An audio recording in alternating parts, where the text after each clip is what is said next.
I love stories. I love being able to get immersed in a great story. I love being able to visualize the characters, to imagine the sounds, the smells, the environment. I love being able to to imagine what the characters look like and to imagine what they must feel at the time and how they react to what's going on in the story. I find a lot of joy in being able to do that. A couple of years ago, about 2 years ago, I found the entire set of the Chronicles of Narnia, written by C.S. Lewis, in the audiobook format. And my son Bryce, who was about 4 or 5 at the time, I think he was about 5 at the time, we listened to all the books every morning as we drove to daycare.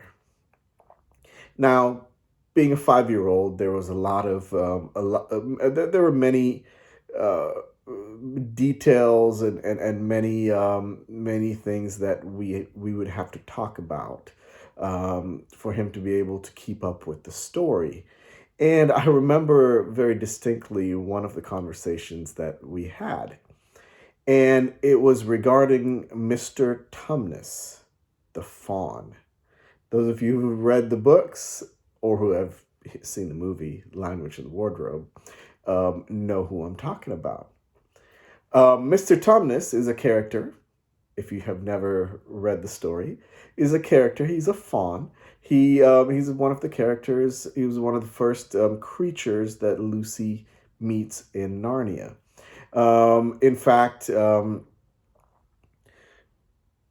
C.S. Lewis describes Mr. Tumnus as having reddish skin, curly hair, brown eyes, a short pointed beard, horns on his forehead, cloven hooves, goat legs, with glossy black hair.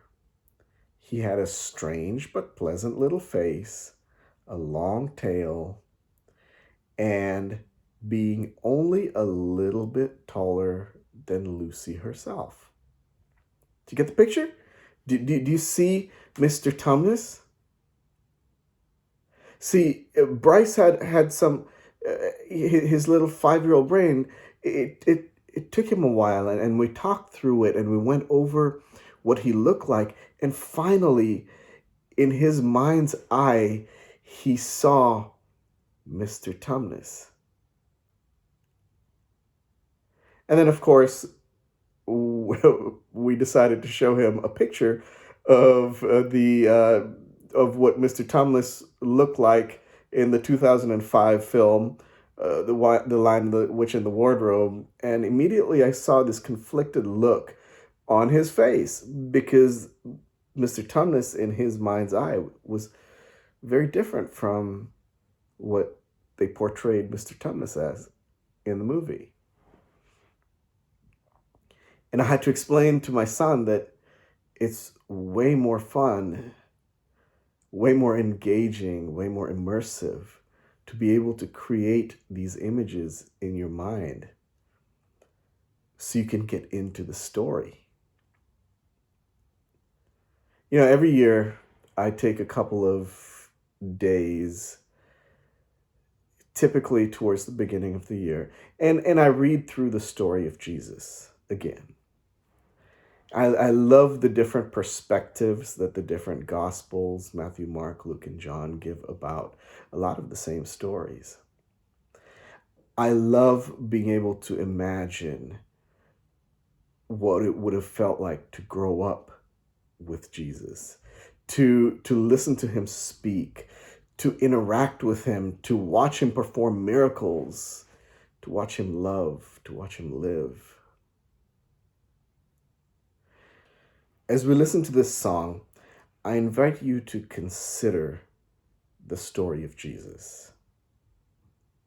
If this is a story that you are very familiar with and you've heard it all your life, I pray that somehow and in some way you can find a deeper meaning to it, some way to relate it to yourself a little bit better.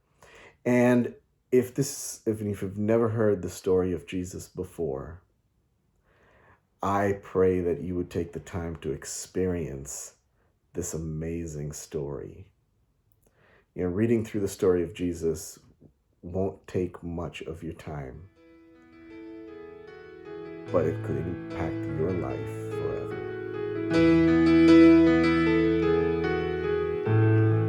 Sing. I stand amazed in the presence of Jesus the Nazarene, and wonder how he could love me, a sinner condemned unclean.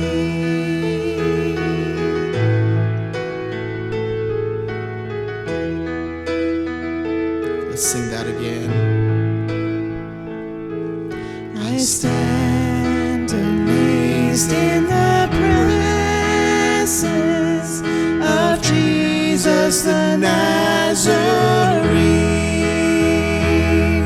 and wonder how he could love me, a sinner condemned unclean. How marvelous, how wonderful, and my song shall ever be. How marvelous, how wonderful is my Savior's love for me.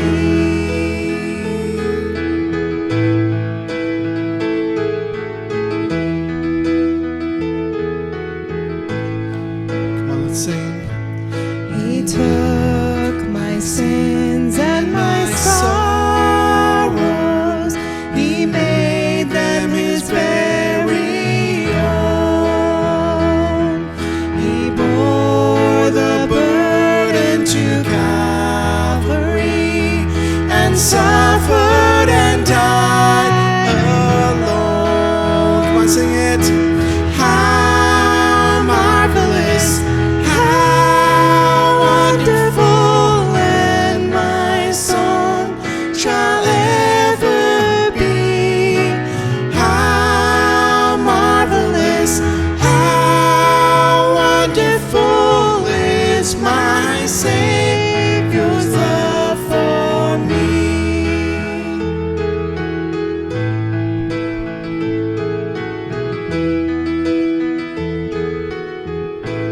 Let's sing.